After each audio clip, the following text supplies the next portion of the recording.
નમસ્કાર, નિર્માણ ન્યૂઝથી વિશેષ રજૂઆત ઝીરો અવર કાર્યક્રમ સાથે હું છું યજ્ઞ ત્રિવેદી। દર્શક મિત્રો, આજે ઝીરો અવર કાર્યક્રમમાં આપણે ચર્ચા કરવા જઈ રહ્યા છે ભારતના અર્થતંત્રની દિશા અત્યારે હાલ તો કઈ તરફ છે। ભારતના અર્થતંત્રની દિશા ઉપર અત્યારે હાલ તો એટલા માટે ચર્ચા કરી રહ્યા છીએ કારણ કે જે પ્રમાણે વડાપ્રધાન નરેન્દ્ર મોદી જે 2 દિવસથી અત્યારે હાલ તો જે નિવેદન સામે આવી રહ્યા છે, રિપોર્ટ્સ જે પ્રમાણે સામે આવી રહ્યા છે તે અનુસાર જો જોવા જઈએ તો અત્યારે હાલ ભારતમાં ક્યાંક ઉદ્યોગ માટેની વ્યવસ્થા ઘણી સારી એવી તો ચલો જોવા મળતી હોય છે। તેના કારણે અત્યારે તો ક્યાંક એમ કહેવાય કે આપણા જે ભારતવાસીઓ છે, આપણા જે અત્યારે હાલ તો યુવાનો છે તેમને પણ તેનો લાભ મળતો હોય છે। પણ ભારતની ઇકોનોમીમાં અત્યાર સુધીનો કેટલો ફાયદો થયો છે? અત્યારના જે 2 દિવસની વાત કરવામાં આવે તો 2 દિવસમાં વડાપ્રધાન નરેન્દ્ર મોદીએ જે સૌથી પહેલાં રાજસ્થાનમાં જનસભાને સંબોધી, રાજસ્થાન બાદ રાજકોટમાં તેઓ આવ્યા હતા અને ત્યાં તેમણે જનસભાને સંબોધી। રાજકોટ બાદ જો જોવા જઈએ તો જે સેમિકોન જે અત્યારે તો જે શરૂઆત કરવામાં આવી સેમિકોન ઇન્ડિયા 2023 જેમાં 2022માં ભારતે ભાગ લેવાનું વિચાર્યું હતું અને તેમાં 2023માં સેમિકોન ઇન્ડિયામાં તેમણે જ્યારે ભાગ લીધો ત્યારે તેમના દ્વારા એમ જ કહેવામાં આવ્યું કે ભારત ઉપર વિશ્વનો ભરોસો અત્યારે હાલ તો વધ્યો છે।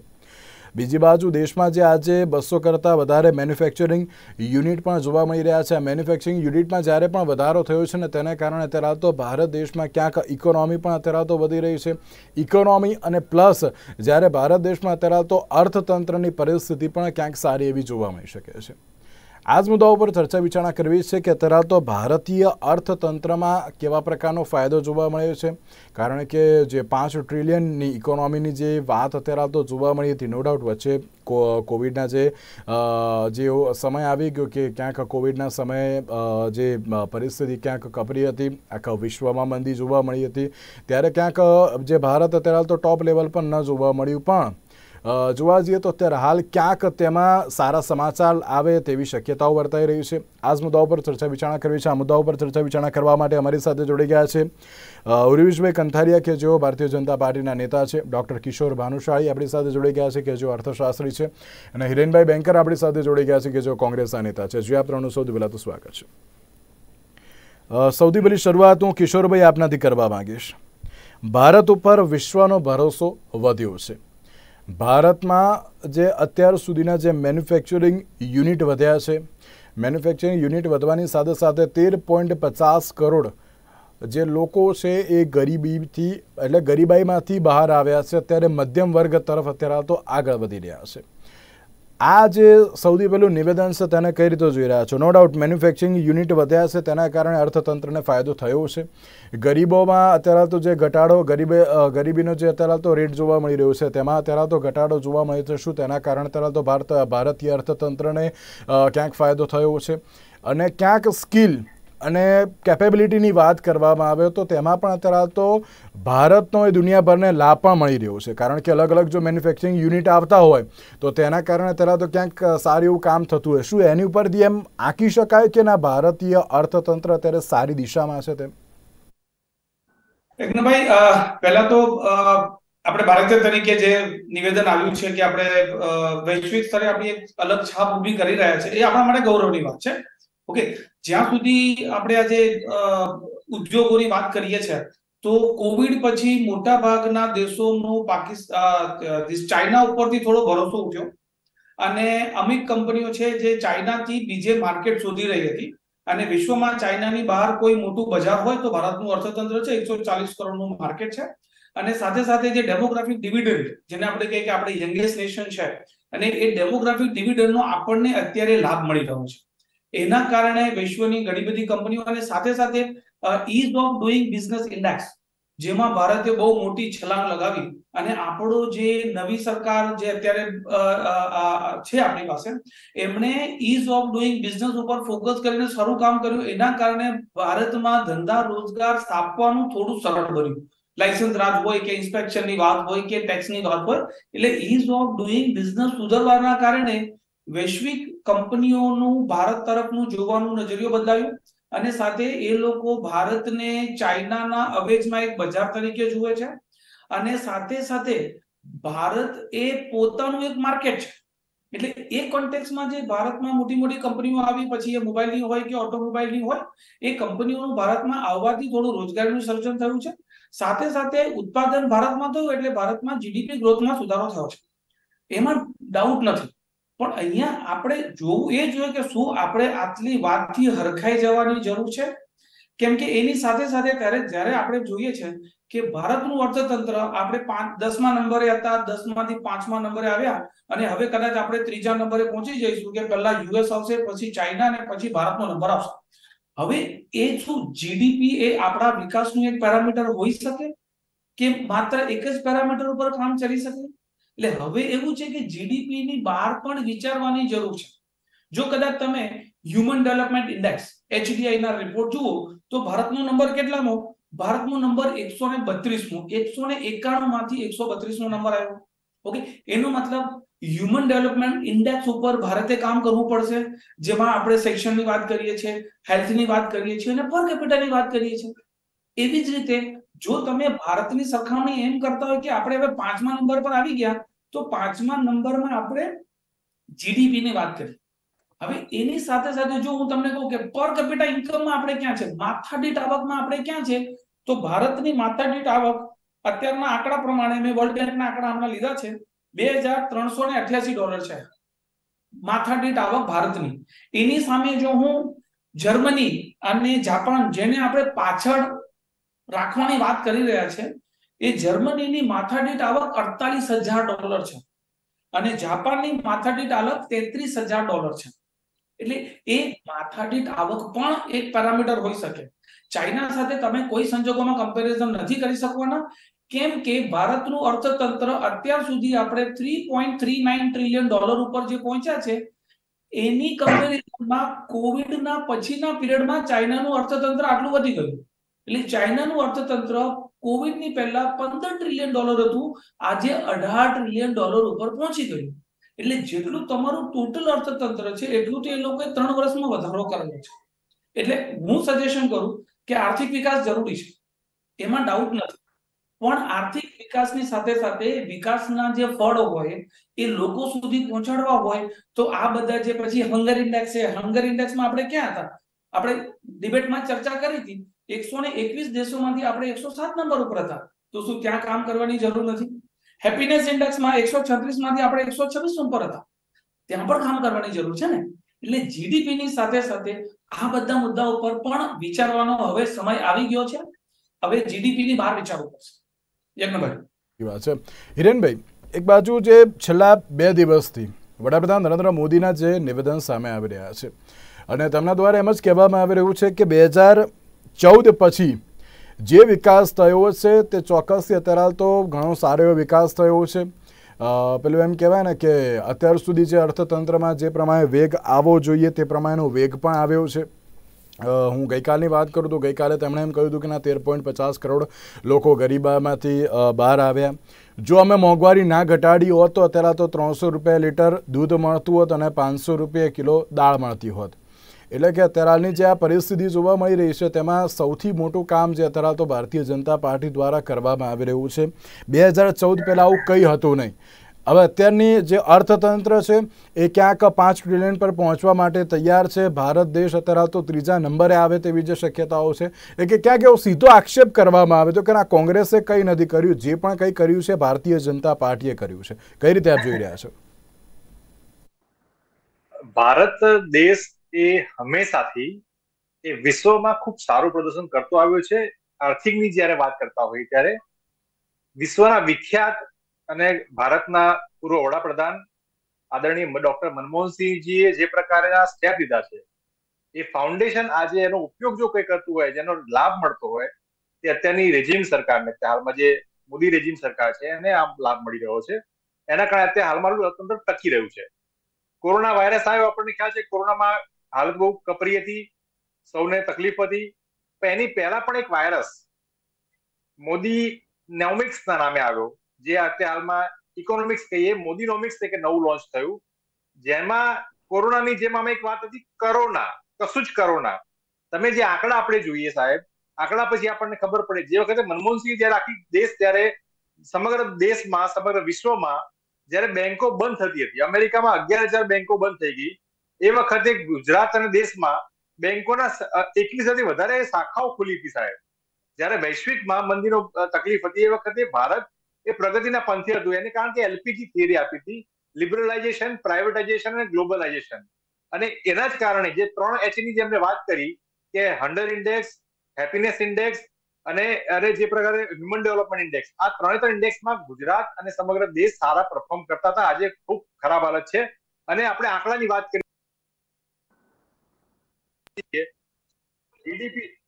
જીડીપી જે પ્રમાણે 2004માં જીડીપી ને આપણે 58 કરોડનું આપણું 58 લાખ કરોડ આપણું જીડીપી હતું, જે 2014માં 173 લાખ કરોડ થયું. એટલે કે જેનો વધારો કહી શકાય 10 વર્ષના ડ્યુરેશનમાં 299% જીડીપી ગ્રોથ આપણો હતો. જે આપણે જોઈએ અત્યારે હાલમાં, અને પર કેપિટા ઇન્કમ ની વાત કરતા હોય તો 51,000 પર કેપિટા ઇન્કમ 2004માં હતી, જે 10 વર્ષના ગાળામાં વધીને થઈ 1,27,000 કરોડ, 1,27,000, જે વધારો જે પર્સન્ટેજમાં જોઈએ 250% વધારો થયો 10 વર્ષમાં. હવે જયારે આપણે મોદી રિઝિમની વાત કરી, બીજેપી સરકારની વાત કરી, એનડીએ સરકારની વાત કરીએ તો 173 2014માં હતું, એ વધીને થયું 273, એટલે માત્ર ને 56% વધારો છેલ્લા 8 વર્ષમાં થયો છે. પર કેપિટા ઇન્કમ જે 1,27,000 હતી, જે વધીને 1,72 થઈ, એટલે માત્ર 36% વધારો થયો છે છેલ્લા 8 વર્ષમાં. જ્યારે એનું જે દેવું કહેવાય, દેવું પર કેપિટા આપણું જોવું હોય તો દેવું જે હતું 2014માં 43,000 હતું પર વ્યક્તિ પર, એ વધીને થયું છે 1,09,000. આ દેવામાં 3 ગણો વધારો થયો છે સાહેબ. દેવું આપણું જે ભારત પર જે દેવું કહેવાય, જે દેવું આખા દેશમાં, આખો દેશનું દેવું હતું એ 58.67 લાખ કરોડ હતું 2014માં. માત્ર 8 વર્ષમાં એકલા મોદીજીએ, જે અત્યાર સુધીમાં કોઈ પ્રધાનમંત્રી, ભારતના એક પણ પ્રધાનમંત્રી આ કામ નથી કરી શક્યા, એ માત્ર મોદી સાહેબે કરીને 155 લાખ કરોડ દેવું પહોંચાડી દીધું. એકલા મોદી સાહેબે 100 લાખ કરોડ દેવું આ છેલ્લા 8 વર્ષમાં ભારતને આપ્યું છે. રહી વાત આપણે ઇકોનોમીની, રહી વાત બિઝનેસની વાત કરીએ તો બિઝનેસના જે લાયસન્સ રાજ છે એ મનમોહનસિંહ દરમિયાન આ બંધ થઈ ગયું હતું. અત્યારે ઇઝ ઓફ ડુઈંગની વાત કરતા હોય, મુદ્રા લોન ફેલ ગઈ છે. સ્કિલ ઇન્ડિયા, સ્ટાર્ટઅપ ઇન્ડિયા, આ તમામ ઇન્ડિયાના જે પ્રોગ્રામો કરી રહ્યા છે એ સંપૂર્ણ ફેલ ગયા છે. આજે નરેન્દ્ર મોદી તો એમ કહી રહ્યા છે કે અત્યાર સુધીમાં જે પણ કોઈ વિકાસ થયો 2014 સમયે ભારત દેશ 10મા ક્રમે હતો, અત્યારે 5મા ક્રમે જોવા મળી રહ્યો છે, અને હવે 3જા ક્રમે પણ આવશે. બધું જ કહી શકે એમ છે. મોદી સાહેબ બધું કહી શકે એમ છે. મોદી સાહેબ જમ્મુમાં તમને પ્લોટ પણ આપવાના હતા. આગામી 2024ના ઇલેક્શનમાં તમને ચંદ્ર પર પ્લોટ આપશે, મંગળ પર પ્લોટ આપશે. તમે લેવો તો લેવાનો. એટલે આ પ્રકારની વાત થતી હોય, આંકડાની વાત થતી હોય, ત્યારે મોદી સાહેબની વાત આપણે સ્વીકારવી પડે. એટલે કારણ કે જમ્મુમાં પણ પ્લોટ કેટલા લોકો લીધું આપણને ખબર છે, ચંદ્ર પર પ્લોટ પણ મળશે, 2 કરોડ રોજગારી વાત એમને જ કરી હતી. આ તમામ વસ્તુ આપણને ખબર છે. પણ વાત અત્યારે એવી છે કે ગુજરાત અને સમગ્ર દેશમાં ગ્રોથ અને ડેવલપમેન્ટ બંને વસ્તુ અલગ છે. આપણે સમજવું પડશે. આજે પણ પર કેપિટા ઇન્કમ વધી હોય પણ એ પર્સન્ટેજ 36% જ વધ્યા છે, જે કોંગ્રેસમાં 250% વધારો થયો હતો. અને જે વધારે એમને વાત કરી છે, અત્યારે ટામેટાની વાત એમને ન કરી, એમને લાલ સિલિન્ડરની વાત ન કરી. આ તમામ વાત જે ખરેખર અત્યારે સામાન્ય મધ્યમ વર્ગ જે પીસાઈ રહ્યો છે, એમાં કઈ વાત હતી. માત્ર માલિતુજાર ઉદ્યોગપતિની સરકાર છે, સામાન્ય મધ્યમ વર્ગની કશી જ પડી નથી. માત્ર ને માત્ર જે 2-3 ઉદ્યોગપતિઓ છે એની કામગીરી કરવાની, અને એમાં જ એમનો જ ગ્રોથ દેખાય, બીજા કોઈ ગ્રોથ દેખાતો નથી. ઉર્વિશભાઈ, આપને સવાલ કે એક બાજુ તમે એમ કહી રહ્યા છો ને અમારી સરકારે મોંઘવારી ઘટાડી, અમારી સરકારે ગરીબાઈ ઘટાડી, અમારી સરકારે વિકાસ કર્યો, અમારી સરકારના જે તમામ અથાગ પ્રયત્નોને કારણે અત્યારે તો વિશ્વભરમાં ભારતનું નામ છે. પણ બીજી બાજુ ક્યાંક પરિસ્થિતિ થોડીક અલગ જોવા મળી રહી છે, અને જ્યારે આંકડાઓની વાત કરવામાં આવે તો આંકડા કંઈક અલગ જ પરિસ્થિતિ દર્શાવી રહ્યા છે. સૌપ્રથમ તો આવું કેમ આપણે કહી રહ્યા છીએ? ભારતીય જનતા પાર્ટીની સરકાર આ પ્રમાણેનું વલણ દાખવીને જે આત્મવિશ્વાસ સાથે પોતાની વાત રજૂ કરી રહી છે, રાષ્ટ્રની વાત છે, રાષ્ટ્રના અર્થતંત્રની વાત છે, એમાં વિશ્વને સામેલ કરવાની પણ વાત છે.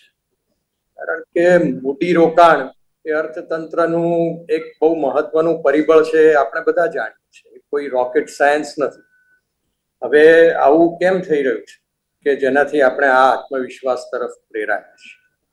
તો જે આપણો જે ગરીબ વર્ગ કહેવાતો યજ્ઞભાઈ, જે બોટમ ઓફ ધ પિરામિડ જે કહેવાય, કે જે પ્રાથમિક સુવિધાઓથી વંચિત હતો 60, 65, 70 વર્ષ, બધાને ખબર છે કે પાણીની સમસ્યાઓ હતી, વીજળીની સમસ્યાઓ હતી, રસ્તાની હતી. અમે એવું નથી કહેતા કે બધી સમસ્યાઓનું અમે સમાધાન કરી દીધું છે, પરંતુ એ સમસ્યાઓના સમાધાનની દિશામાં અમે ઘણા આગળ વધી ગયા છે. ઘણા લોકોને પાણી પહોંચાડ્યું છે, 80 થી 90% લોકો સુધી પાણી પહોંચ્યું છે, વીજળી પહોંચી છે, રસ્તાઓ પહોંચતા 90% કહો છો ઉર્વિશભાઈ. હમણાં થોડાક દિવસ પહેલા તો તમે એમ કહ્યું હતું કે ના 100% નલ સે જલથી અમે પાણી પહોંચાડી દીધું છે. 100% અમારું લક્ષ્ય છે યજ્ઞભાઈ, અને લક્ષ્ય તરફ અમે ચોક્કસ આગળ વધી રહ્યા છીએ. હવે પરિસ્થિતિ એ છે કે જે બોટમ ઓફ ધ પિરામિડમાં જે પ્રાથમિક સુવિધાઓના આધારે એમની જે આર્થિક પરિસ્થિતિ, એમની પ્રોડક્ટિવિટીમાં જે ફરક પડ્યો છે, એના લીધે 13.5 કરોડ લોકો ગરીબી રેખામાંથી બહાર આવે છે. એમનો પરચેસિંગ પાવર વધ્યો છે, એમની ખરીદ શક્તિ વધી છે. પરિણામે એ ખરીદ શક્તિના કારણે એ માર્કેટ બિલ્ડઅપ થાય છે. એ માર્કેટની સેન્ટિમેન્ટના આધારે રોકાણકારો આપણા તરફ આકર્ષાય છે, અને પરિણામે એની અસર આપણને સ્ટોક માર્કેટ પર પણ જોવા મળે છે, અને મેન્યુફેક્ચરિંગ સેક્ટરમાં જે નવું રોકાણ આવી રહ્યું છે તેમાં પણ એક સ્વાભાવિક રીતે એ દ્રષ્ટિમાન થાય છે. આપણે સેમિકોન કોન્ક્લેવ 3 દિવસનો થઈ રહ્યો છે. હવે આપણે જોયું કે data is a new oil, એટલે જે પેટ્રોલ ગણતા હતા એ આજે ડેટા પેટ્રોલ, નવું પેટ્રોલ છે એવું ગણવામાં આવે છે. અને જે રીતે ભારતમાં જે ડેટાનો વ્યાપ થયો છે, ટેલિકમ્યુનિકેશનનો વ્યાપ થયો છે, ગામે ગામ, શહેરી ગરીબ, ગ્રામીણ ગરીબ લોકો સુધી પણ ટેલિકમ્યુનિકેશન પહોંચ્યું છે, ડેટા પહોંચ્યા છે. હવે કોંગ્રેસના મિત્રને મારે એક પ્રશ્ન અમારો એ છે કે 300 રૂપિયા 1 GB તમારી સરકારમાં ડેટા વેચાતો હતો, એનો ભાવ હતો. આજે 300 રૂપિયામાં 20 GB અમે આપીએ છીએ. એટલે એના પરિણામે લોકોની સુવિધા વધી છે, એના પ્રમાણે એના લીધે લોકોના ટ્રાન્સપોર્ટેશનનો લોડ ઘટ્યો છે, પરિણામે પ્રોડક્ટિવિટી આવી છે, પરિણામે મેન્યુફેક્ચરિંગ સેક્ટરમાં ડેટા માત્ર ટેલિફોન વેચવાથી ડેટા નો યુઝ સાથે સુસંગત વાત નથી કરવાની, પણ એના મૂળમાં શું જરૂરિયાત છે, તો સેમિકન્ડક્ટર ચિપ્સ આપણે બનાવવી પડશે, જે આધારે આપણે ડેટાની માહિતી આપીએ છીએ, તો એ ડેટાને સુસંગત રીતે મેન્યુફેક્ચરિંગ કરવા માટે ચિપ બનાવવી પડશે. આપણે આત્મનિર્ભર એમાં થવું પડશે. તો ગઈકાલે 22,500 કરોડ રૂપિયાનું ઇન્વેસ્ટમેન્ટ ગુજરાતમાં આવ્યું છે, માઇક્રોન કંપનીનું, વિશ્વની 5મા નંબરની કંપની છે. એટલે જે પ્રમાણે જે અર્થતંત્રમાં આત્મવિશ્વાસ જે આપણે પ્રેર્યો છે, જે બોટમ ઓફ ધ પિરામિડ જે છે એ આપણો સંકોચાતો જાય છે. મોદીજીએ એ વાત કરી કે આપણે નિયો મિડલ ક્લાસ, નવો મધ્યમ વર્ગ ઉભો થઈ રહ્યો છે, કે જે ગરીબીમાંથી બહાર આવી રહ્યો છે, જેને પૈસાની, જેને વેલ્યુ છે, જેને યોજનાઓની વેલ્યુ છે, જેને સુવિધાઓ જે નહોતી મળતી 200 વર્ષ સુધી, એને પાણી પહોંચ્યું છે, એની વેલ્યુ છે, એની કદર છે. એ જે બોટમ ઓફ ધ પિરામિડમાંથી જે તમારી પાવર ઉભો થયો છે. ઉર્વિશભાઈ, તમારી વાત સાચી. ચલો એક બાર અત્યારે તો અમે માની લીધું કે ના, અત્યારે તો એક નવો મધ્યમ વર્ગ અત્યારે તો જોવા મળી રહ્યો છે, ગરીબાઈમાંથી પણ બહાર આવી રહ્યો છે. પણ એમ કે આમાં એમ તો ના કહી દેવાય ને કે ના બધું પતી ગયું છે. પર કેપિટા ઇન્કમની વાત કરીએ એ પણ નથી. હંગર ઇન્ડેક્સમાં પણ ભારતનું સ્થાન જુઓ ક્યાં છે, હેપીનેસ ઇન્ડેક્સમાં પણ જુઓ ભારતનું સ્થાન ક્યાં છે. એટલે કે જો બધામાં અત્યારે તો જે ધીરે ધીરે ભારત આગળ આવતું હોય તો આપણે એમ કહી શકાય ને કે ના, અત્યારે તો ભારત દેશ ઘણો આગળ વધી રહ્યો. નો ડાઉટ અત્યારે તમે કહ્યું મેન્યુફેક્ચરિંગ હબ અત્યારે તો વધી રહ્યા છે, સેમિકન્ડક્ટર બનાવવાનું છે, અત્યારે તો જે શરૂઆત હશે, રોજગારી મળશે, બહુ સારી વાત છે. બધા અત્યારે તો એક્સેપ્ટ કરશે, જે આપણી પેનલમાં હશે બધા, કે ના, કારણ કે રોજગારી મળે છે. પણ તમામ જે અત્યારે તો સ્તર કહી શકાય એ દરેક ઇન્ડેક્સમાં અત્યારે તો જો ભારત ઉત્તરોત્તર અત્યારે તો આગળ વધતું હોય તો ક્યાં કેમ આપણે કહી શકાય ના, ભારતની અર્થતંત્રની દિશા અને સાથે ભારતનો યોગ્ય વિકાસ પણ છે. એમ ઉર્વિશભાઈ, એક જ મિનિટ કિશોરભાઈ આવશે આપની પાસે. જી, આપે શરૂઆતના જ આપના ઉદ્બોધનમાં યજ્ઞભાઈ જે કહ્યું કે આ દિશાનો સવાલ છે, અને દિશા, આપણી સાચી દિશા અત્યારે આપણને જણાઈ રહી છે. એ એટલા માટે કે જે પ્રમાણેની જે પરિસ્થિતિમાંથી આપણે છેલ્લા 4 વર્ષમાં પસાર થયા, એ છેલ્લા 100 વર્ષની સૌથી અસાધારણ પરિસ્થિતિ. એમાં આપણો સૌથી મુખ્ય લક્ષ્ય હતું કે નિયંત્રણ લાવવું પરિસ્થિતિ ઉપર અને સ્થિરતા લાવવી અર્થતંત્રમાં. એ સ્થિરતા આપણે લાવી શકીએ છીએ. પરિણામે એ જે સ્થિરતાને કારણે જે વાતાવરણ થયું, આર્થિક વાતાવરણ, એના કારણે આજે રોકાણકારો આપણા તરફ આવી ગયા છે. પણ તેનો અર્થ એ નથી કે આપણે ગરીબી ઉપર વિજય મેળવી લીધો છે, આપણે મોંઘવારી ઉપર વિજય મેળવ્યો છે. એવો અમે ખોટો ક્લેમ કરતા જ નથી. અમે સાચા પ્રયત્નોથી આગળ વધવાનો પ્રયત્ન કરીએ છીએ. આ રાષ્ટ્રની જે અર્થતંત્રની જે ચેતના છે એને પુનઃ જાગૃત કરવાનો અમે પ્રયત્ન કરીએ છીએ. અમે 300 રૂપિયા 1 GB ડેટા જે વેચાતો હતો એ આજે 15 રૂપિયા 1 GB વેચાય છે, કારણ કે એ ગરીબ માણસ સુધી અમારે પહોંચાડવાનું છે. ઓકે ઉર્વેશભાઈ, એક જ મિનિટ હિરેનભાઈ, હું આપને રોકવા માંગુ છું, એક જ મિનિટ.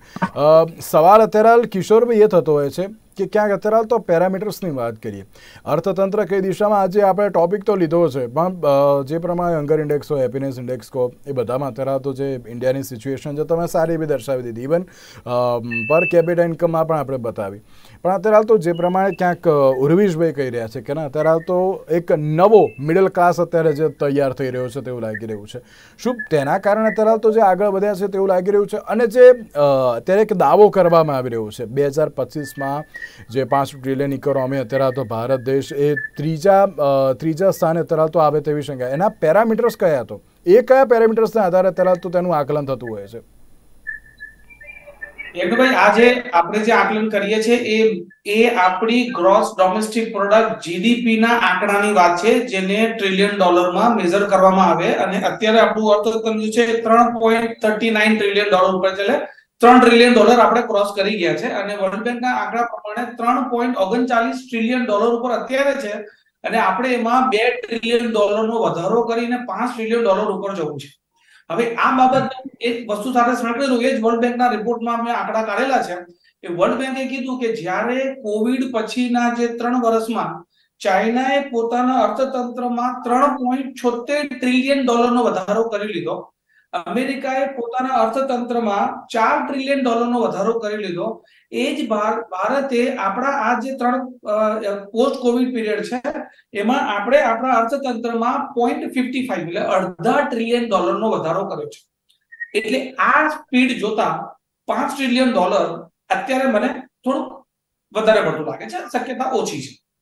બીજો પ્રશ્ન આવ્યો કે કદાચ હું જે હાથ ઊંડી ઊંચી કરતો હતો હિરેનભાઈ માટે સારું મને યાદ કરાવી દીધું.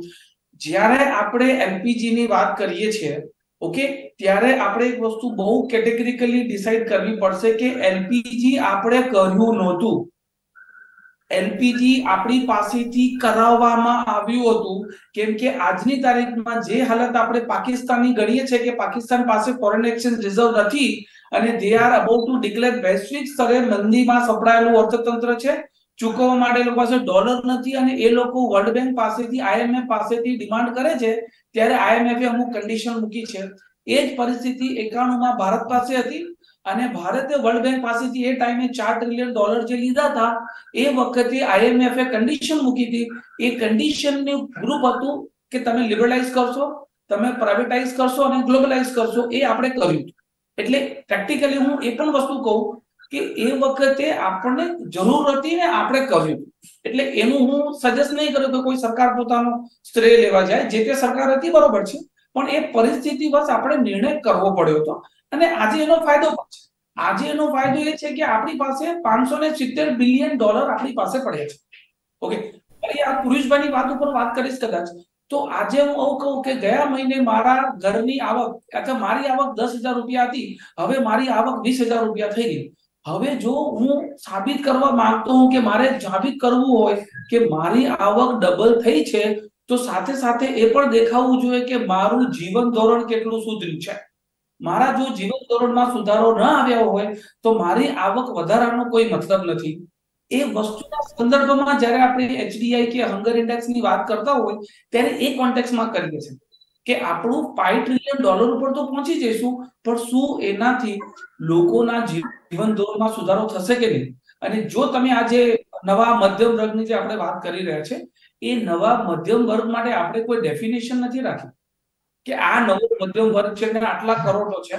ખરેખર જે પાછલા અમુક વર્ષોમાં જે થઈ રહ્યું છે એ છે આવકની અસમાનતાઓ વધી રહી છે, ગરીબ અને પૈસાદાર વચ્ચેની એક ખાઈ વધી રહી છે, અને જેના કારણે એમ જોવામાં આવે છે કે આપણો જે ઇકોનોમિક ગ્રોથ છે એ સસ્ટેનેબલ નથી. લોંગ સસ્ટેનેબલ ગ્રોથ માટે તમારે ઇકોનોમિક જે ડિસ્પેરિટીઝ હોય એ ઘટાડવી પડે, નહીં તો શું થશે કે જે ગરીબ વર્ગ છે એની પાસે આવકના સાધન નહીં હોય તો એ બજારમાં માંગ ઊભી નહીં કરે. જો બજારમાં માંગ ઊભી નહીં થાય તો પછી ઉત્પાદન કરીને તમે શું કરવાના છો? બિલકુલ. જો આપણે એક જ મિનિટ આપણે જે સેમિકન્ડક્ટરની કે આ બધી વાતો કરી રહ્યા છે, આજની તારીખમાં વર્લ્ડમાં જે ફોરેન ડાયરેક્ટ ઇન્વેસ્ટમેન્ટ, કેમ કે આપણે કહીએ છીએ કે ફોરેનની કંપનીઝ બધી આવે છે, વર્લ્ડમાં જે ટોટલ એફડીઆઈ આવે એમાં ભારત પાસે જે ટોટલ એફડીઆઈ આવે છે એ 5% આજુબાજુ છે. વર્લ્ડ એફડીઆઈ માં આપણે માત્ર 5% કોન્ટ્રીબ્યુટ કરીએ છીએ, અને વર્લ્ડ ટ્રેડની અંદર આખો વૈશ્વિક વેપારની અંદર આપણું કોન્ટ્રીબ્યુશન 2% આજુબાજુ છે. હવે આ બધા પણ પેરામીટરની કોન્ટેક્સ્ટમાં તમે જુઓ ત્યારે તમને લાગે કે હવે જીડીપી ને બહાર પણ વિચારવાની જરૂર છે. જીડીપી ના આધારે જે દેશની શક્યતા કે તાકાતનું જે મૂલ્યાંકન થતું હતું ને એ 60ના દાયકામાં થતું હતું. પછી ઇન્કમ આવ્યું, પછી હ્યુમન ડેવલપમેન્ટ આવ્યું, ને અત્યારે આપણે હેપીનેસ ઇન્ડેક્સની વાત કરી રહ્યા છીએ. બિલકુલ બિલકુલ. જી હિરેનભાઈ, છેલ્લે આપ શું કહેવા માંગશો? મને ચર્ચામાં તો એક વાત સારી આવી કે ડેટા અને મોબાઈલની વાતો એવા લોકો અત્યારે હાલમાં કરી રહ્યા છે જે તે સમયે ભારતના સૌથી પહેલા યુવાન આપણે કહી શકાય એવા અને દૂરદ્રષ્ટા એવા આદરણીય રાજીવજીએ જે ટેલિકોમ ક્રાંતિ કરી હતી, અને ટેલિકોમ ક્રાંતિને કારણે આજે દરેક યુવાનના હાથમાં મોબાઈલ છે. એ વખતે ગાડા લઈને કોણે વિરોધ કર્યો તે આપણને બધાને ખબર છે. પણ વાત અત્યારે જે પ્રકારે ઇકોનોમીની થતી હોય ત્યારે અત્યારે હાલમાં ટ્રેડની વાત થઈ. એ ટ્રેડ અત્યારે જોવા જઈએ ટ્રેડ ડેફિશિયટ જે 2014માં $136 બિલિયન હતું, જે છેલ્લા 8 વર્ષમાં ટ્રેડ ડેફિશિયટ વધીને $829 બિલિયન થયું છે. તમામ ક્ષેત્રમાં તમે જુઓ કે તમે અત્યારે હાલમાં એ પ્રકારની ઇકોનોમી હાલત કરી નાખી છે કે 8 લાખથી વધુ ભારતીયો પોતાની ભારતીય નાગરિકતા છોડી રહ્યા છે. 8,000 થી વધુ HWNI એટલે high wealth individual, network individual, જેટલા જે કરોડપતિ કહેવાય એવા લોકોએ 8,000 લોકોએ ગયા વર્ષે પોતાની નાગરિકતા મૂકી દીધી. બહુ ડાઈ વાતો કરી, બધું સારી વાત લાગે, એમના આંકડા ક્યાંય મેચ થતા નથી. એક બાજુ એમ કે છે અમે 80 કરોડ લોકોને અન્ન આપ્યું, બીજી બાજુ એમ કે છે 13,000 ને બહાર લાયા. 140 માંથી 80 કરોડ લોકો અત્યારે અન્ન પર નભતા હોય, ભારત સરકારના આપેલા અન્ન પર નભતા હોય, તે દર્શાવે છે કે કયા પ્રકારની ગરીબી રેખા અત્યારે ગુજરાતમાં પનપ રહી છે. હિરેનભાઈ, મારી જોડે થોડોક સમય અત્યારે તો ઓછો છે. જી હિરેનભાઈ, મારી જોડે થોડોક સમય અત્યારે તો ઓછો છે, હું આપને રોકવા માંગીશ.